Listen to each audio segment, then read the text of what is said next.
May I come in, sir? Good evening, sir. Good evening, ma'am. Good evening, good evening. Please sit down. Thank you, sir. Introduce yourself. Sir, my name is Lucky Kumar. I come from Bachedi, Navalsahi, Kodarma district. I have done my schooling from Jawahar Navodaya Vidyalaya, and then after I completed my graduation from Jagannath Jain College, Jhumri, Kodarma. After that, I completed my B.Ed from Government Teacher Training College, and since then I am preparing for JPSC, and it is my first interview. You have done graduation level also from BU. Yes, So sir. what is the irony? You are preparing JPSC also.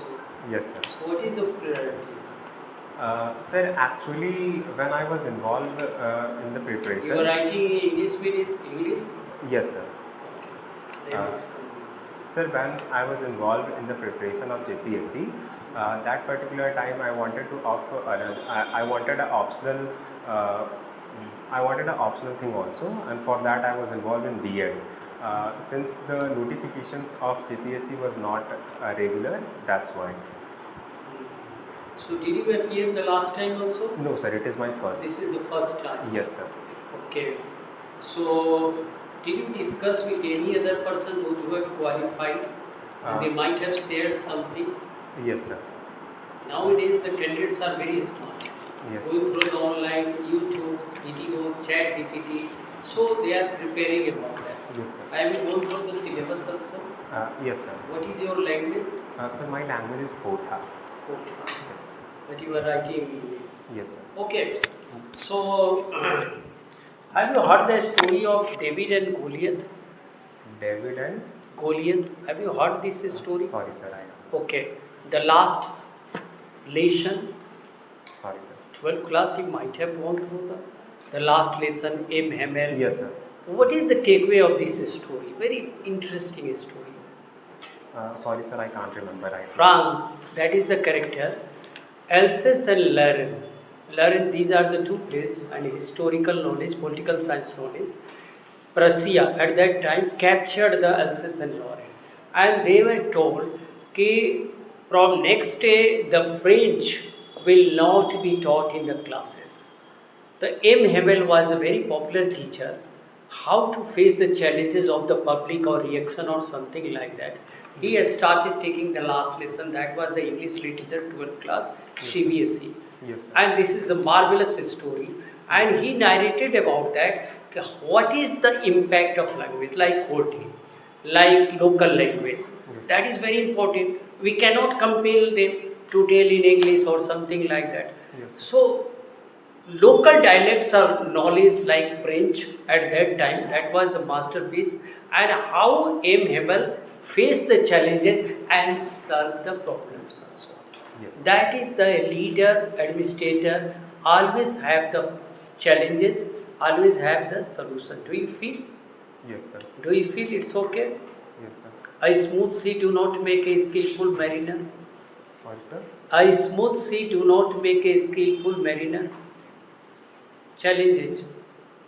Correlate. A smooth sea do not make a skillful mariner. Sorry, So sir. you are writing English, and that's why I started. I was very comfortable in English. So I started asking about that. एक जहाज पड़ा हुआ है, seller बैठा हुआ है, उसका skill का कोई टेस्ट होगा? Yes, sir.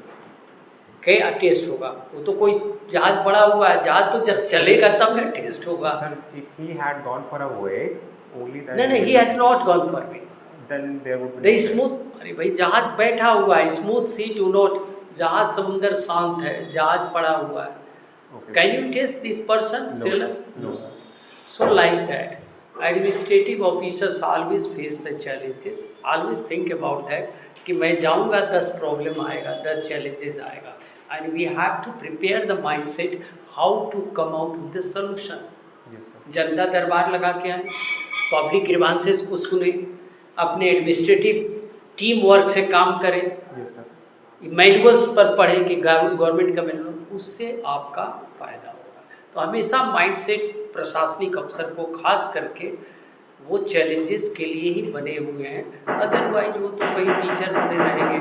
चैलेंजेस वहाँ भी हैं लेकिन कम है, एडमिनिस्ट्रेशन में ज़्यादा है. ठीक है ना. बी कंफर्टेबल, इंग्लिश अच्छी बोलते हैं, बहुत अच्छा है, ठीक है sir. Lucky Kumar ji, yes sir. आपका नाम ही है लकी, जी सर। मीनिंग बताइए। सर लकी का मतलब भाग्यशाली होता है। भाग्यशाली होता है। अच्छा, आपने ये जवाहर नवोदय विद्यालय से किया है, जी सर। ठीक है। कोडरमा डिस्ट्रिक्ट आपका घर। कोडरमा किसके लिए फेमस है, क्यों अ, फेमस है? सर कोडरमा माइका के लिए जाना जाता है, माइका प्रोडक्शन के लिए। हालांकि विगत वर्षों में उसकी प्रोडक्शन थोड़ी कम हो गई है। रिसेंट कुछ दिनों में Koderma geological survey of India के द्वारा वहाँ पे लिथियम की भी खोज हुई है, इस वजह से भी वो न्यूज़ में बन रहा है। सबसे बेस्ट माइका कौन सा है जो यहाँ से? सर कोडरमा से जो निकाली जाने वाली जो माइका थी वो थी मस्को वाइट, जिसे हम रूबी माइका भी कहते थे, and that is the best quality. क्या प्रॉब्लम उसमें आ सकता है अगर माइका तो खनन होता है, जी सर। उससे क्या क्या फेस, कुछ प्रॉब्लम होती है या नहीं होती है, जी सर। उसको कैसे हम लोग देखते हैं? जी सर। सर माइका की जो वेस्ट मटेरियल होती है उसे ढिबरा कहा जाता है, और ढिबरा से मोस्टली एयरबॉर्न डिजीज़ेज़ हो सकते हैं, जिसके कंसंट्रेशन के कारण हमारे लीवर्स में मोस्टली दिक्कत होती है, और ख़ास करके लंग्स में से। और सर इसे रोकने के लिए भी बहुत कैंपेन चलाए गए थे, खास करके सदर अस्पताल में, वहाँ पे चलाए जा रहे हैं। पर अभी जब से फॉरेस्ट कंजर्वेशन एक्ट आया है उसके बाद वहाँ पे इलीगल माइनिंग पे थोड़ी सी इस पर रोकथाम की गई है। अच्छा, आपने हॉबी आपका पेंटिंग दी है, कैसा पेंटिंग? पेंटिंग कितने प्रकार के होते हैं? Sir depending on the factors बहुत सारे पेंटिंग हो सकते हैं, जिनमें से कुछ प्रकार है मुराल पेंटिंग। आपको कौन सा पेंटिंग अच्छा लगता है? Sir I draw oil pastel colours, तो ऑयल पेस्टिंग है। हजारीबाग आप देख रहे होंगे, दीवार में, जी दीवार सर। में बहुत सारे पेंटिंग किए गए हैं। जी सर। वो कौन सा पेंटिंग, क्या नाम है उसका? सर हजारीबाग का क्षेत्र सोहराय के लिए ही जाना जाता है, तो मोस्टली पेंटिंग सोहराय और मोहम्मद से रिलेटेड है। सोहराय है। जी सर। किनके द्वारा किया गया ये? सर हजारीबाग क्षेत्र में दो नाम बहुत ही प्रमुख हैं जो की गई है। एक तो रुक्मणी देवी हैं, और ब्लू इमाम सर के नेतृत्व में, उनके द्वारा नहीं पर पहल किनके द्वारा? वो कौन एडमिनिस्ट्रेटिव ऑफिसर थे जिन्होंने ये सॉरी पहल सर, किया? इस विषय में जानकारी नहीं है। अच्छा, जानकारी आपको। जी सर। आपका पेपर खोटा है। जी सर। खोटा में आप बताएं, ये कोडरमा में तो खोटा बोली जाती है जी पूरा। सर। कितने लंबे चौड़े क्षेत्रों में पूरा झारखंड में बोली जाती है खोटा? सर खोटा का क्षेत्र 31,000 से 36,000 किलोमीटर के आसपास के एरिया में, किलोमीटर स्क्वायर के एरिया में बोली जाती है। कौन बोले? 31,000 किनके द्वारा बोला गया? ये तो कोई तो बोले होंगे ना, जी सर। कोई लेखक होंगे, कोई राइटर होंगे। सर इस बारे में मुझे पुख्ता ज्ञान तो नहीं है, पर मैं गेस करना चाहूँगा, शायद A.K. झा जी सर के द्वारा।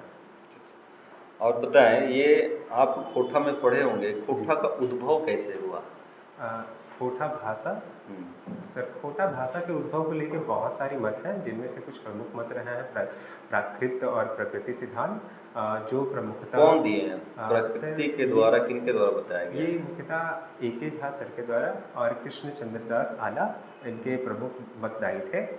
सर इस मत के अनुसार जो खोटा भाषा की उत्पत्ति हुई है वो प्रकृति से निकले गए शब्दों का ही उच्चारण जो हम करते हैं, जैसे उसके कोई अनुरूप। शब्द प्रकृति का? सर बहुत सारी ऐसी शब्द हैं, उनमें से एक हम ले सकते हैं, जैसे पानी जब गिरता है तो टप टप पानी, तो उससे हम टप टप ले लीजिए, एंड टप टपवा, टरटरवा, काइंड ऐसे वाले।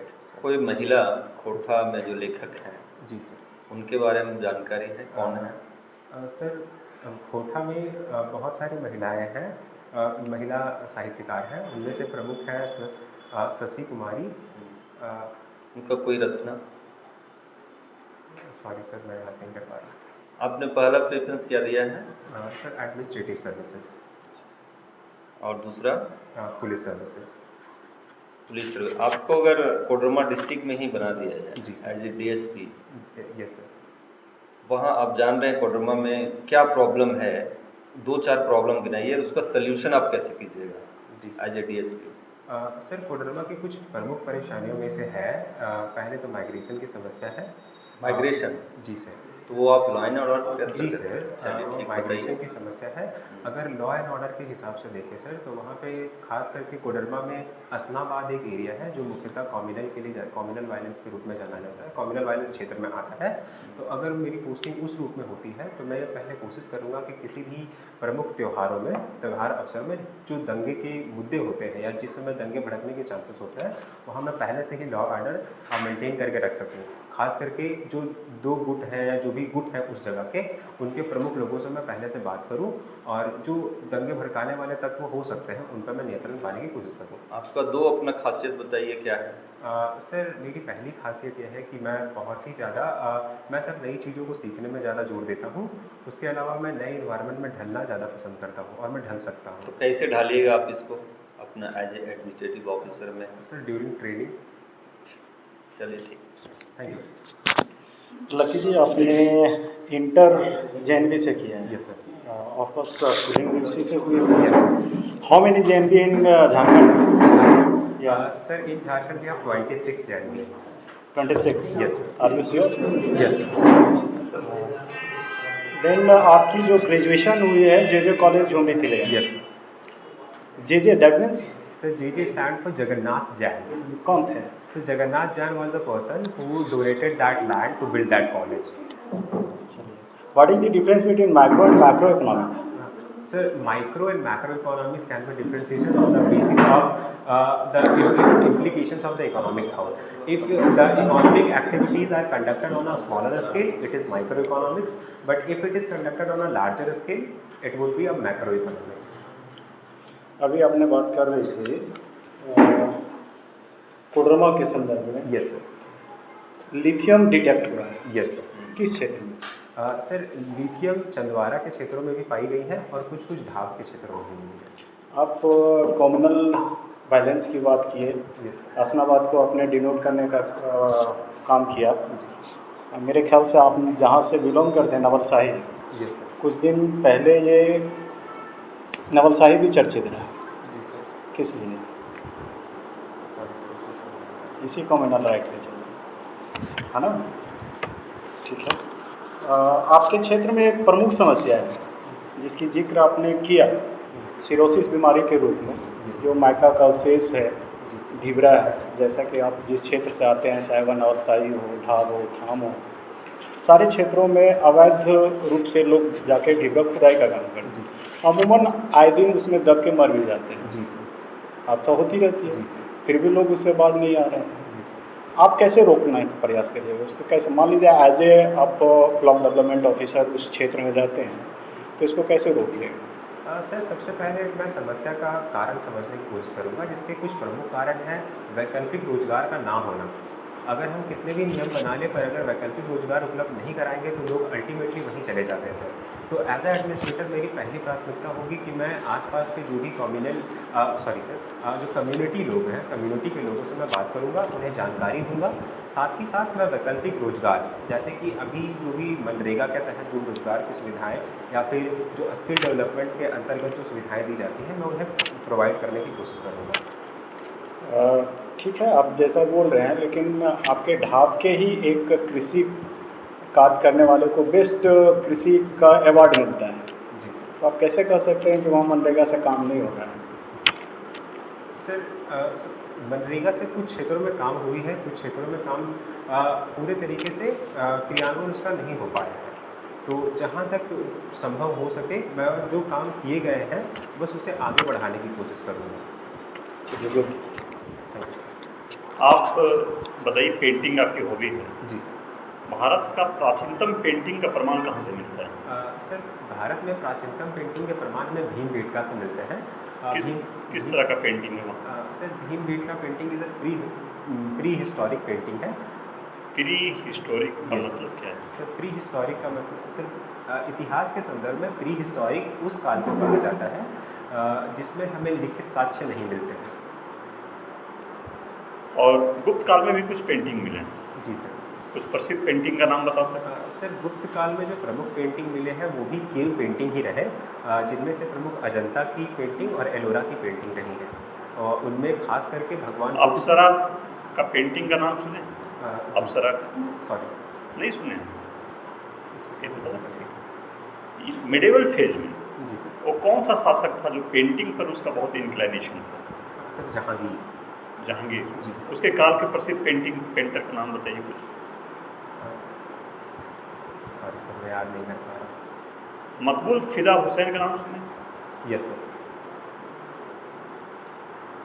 सतीश गुलजार का नाम सुने? Sorry sir. नहीं सुने। चलिए ठीक है, thank thank you you. Sir. GST और पुरानी कर व्यवस्था में क्या अंतर है? मैम पुरानी कर व्यवस्था जो थी उसमें बहुत सारे कर इंक्लूड किए गए थे जो मुख्यतः दो ग्रुप में डिवाइड होते थे, डायरेक्ट और इनडायरेक्ट टैक्स के रूप में। बट जीएसटी के आने के बाद हमने टैक्स को एक इंटीग्रेटेड फॉर्म दे दिया। जो उसका मुख्य आधार था वो हमने बस इंटीग्रेट कर दिया, जो मुख्यतः इनडायरेक्ट टैक्स के रूप में ही जाना जाता था। तो जीएसटी लागू होने से क्या भारत मजबूत हुआ है? मैम इसके अगर लॉन्ग टर्म बेनिफिट्स देखें तो हाँ मैम, भारत को इसका लाभ हुआ है बहुत ज़्यादा। मतलब कुछ हद तक जीएसटी कलेक्शंस बढ़ी हैं, जिसका फ़ायदा इनडायरेक्टली तौर पर स्टेट्स को भी हुआ है थ्रू दी स्टेट जो फाइनेंस कमीशन के डिवॉल्यूशंस होते हैं उसकी वजह से। आप बताएंगे कि आप बीएड किए, यस टीचर बनना पसंद होगा आपको, टीचिंग आपका हॉबी भी है, यस। तो सिविल सर्विसेज में टीचिंग का मौका मिलेगा आपको? मैम डायरेक्टली सिविल सर्विसेज में तो इसका मौका नहीं मिल पाएगा, पर मैं मानता हूँ कि मैम मैंने जो भी पढ़ाई की या जो कुछ भी मैंने सीखा मैं वो सिविल सर्विसेज में यूज कर पाऊँगा। कैसे आप यूज़ करेंगे? मैम मैंने अपने बीएड के दौरान बहुत सारे कम्युनिटी सर्विसेज भी करा था जिसका यूज़ मैं कर पाऊँगा। जैसे मैं कुछ उदाहरण देना चाहूँगा मैम। मैंने अपने बीएड की पढ़ाई के दौरान बहुत सारे कम्युनिटी सर्विसेज में मैंने जागरूकता फैलाई है और बहुत सारे पेड़ लगाए हैं। अभी तक मैंने कम से कम 75 से ऊपर पेड़ लगाया है।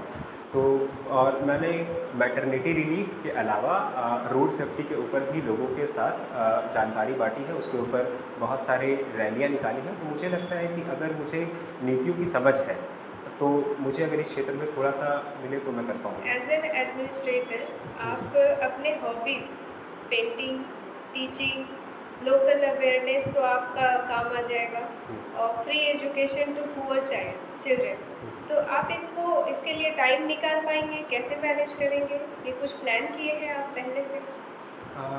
मैम क्योंकि आपका वो सर्विस 24 आवर का सर्विस हो जाता है, यस देन आपको ऑलवेज अवेलेबल रहना होगा गवर्नमेंट ऑफिस के लिए। Yes ma'am.